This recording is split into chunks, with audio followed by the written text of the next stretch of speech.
College అంతా నిన్ను hero అనుకుంటోంది. నేను అలాగే అనుకున్నాను. కానీ ఒక ఆడపిల్ల గురించి నువ్వు ఇంత నీచంగా మాట్లాడుతున్నప్పుడు ఒక హీరో స్థానం నుంచి జీరో స్థానానికి దిగజారిపోయావు.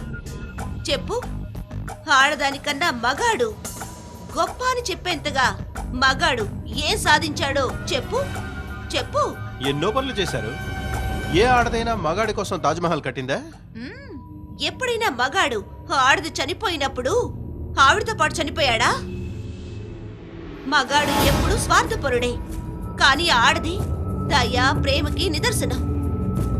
ఒకవేళ షాజహాన్ ముంతాజ్ పేరున తాజ్మహల్ కట్టుండకపోతే ఈ రోజా మగాడు ఇతిహాసంలో 2 మాటలతో మాత్రమే చెప్పగలిగేవాడు. అందరి మనసులో ప్రేమకు నిదర్శనంగా ఉండేవాడు కాదు. అప్పుడు మహనీయులు ఎవరు? షాజహానా లేక ముంతాజా? అలాగా అయితే కురుక్షేత్రానికి కారణమైన ఆ ఆడది సంగతి ఏమిటి మరి? ద్రౌపదికి కృతజ్ఞత చెప్పుకోవాలి. ఒకవేళ మహాభారతం లేకపోతే ఈ లోకానికి భగవద్గీత ఉండేది కాదు.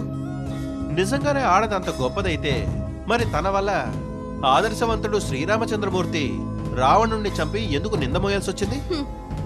భారతదేశంలో ఉన్నావు, భారతీయుడిని చెప్పుకుంటున్నావు, కానీ నాకు చాలా ఆశ్చర్యంగా ఉంది. ఈ భారతదేశపు సంస్కృతి గురించి నీకేమీ తెలియలేదు. నువ్వు ఈ దేశపు వాడివే అయ్యుండి ఈ దేశం గురించి నీకేమీ తెలియలేదు. ఎప్పుడైతే రాముడు రావణుణ్ణి సంహరించాడో అప్పుడే రాముడు శ్రీరాముడయ్యాడు. అయితే నువ్వనేది ఆడది భగవంతుడు కన్నా గొప్పదనా? ఆ భగవంతుడికి కూడా జన్మనిచ్చింది ఒక ఆడదే. అయితే ఆడదనుకుంటే ఈ ప్రపంచంలో ఏమైనా చేయగలదంటావా? ఖచ్చితంగా.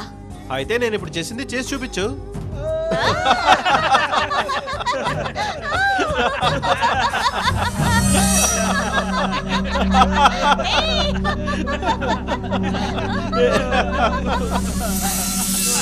రోహిత్, ఇలా చూడు.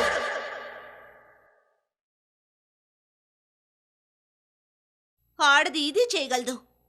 ఆడది తలుచుకుంటే చెయ్యాలనుకుంటే ఏది పెద్ద విషయం కాదు.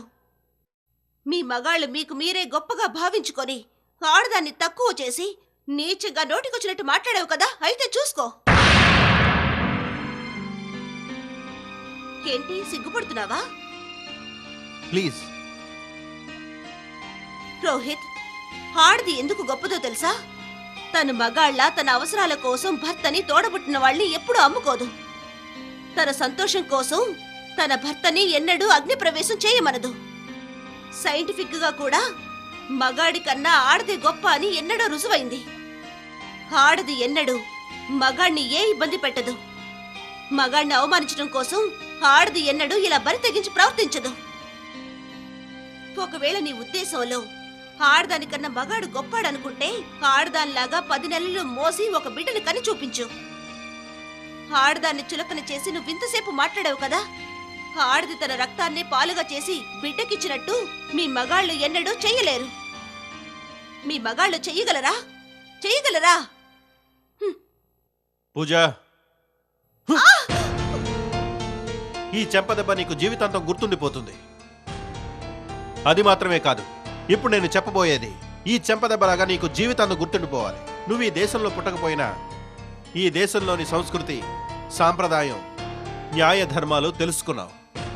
కానీ ఒక్క విషయం, కెనడాలో ఉన్న నీళ్లు గంగాజలాన్ని గుర్తు చేయొచ్చు, కానీ నిజంగా గంగాజలం కాలేవుగా.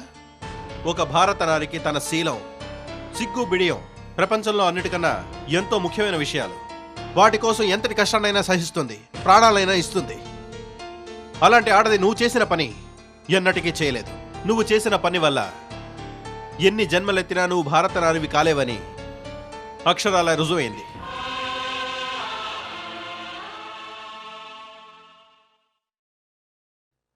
హలో సురభి, ఏంటి అలా ఉన్నావు?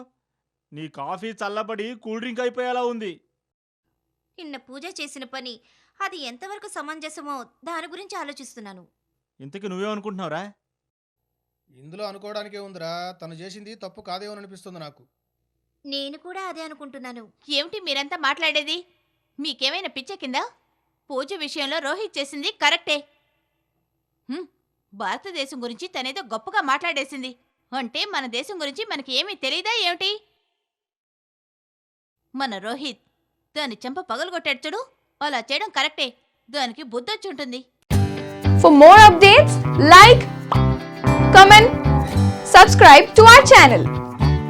Hey darlings, గంటని click చేయడం మర్చిపోకండి.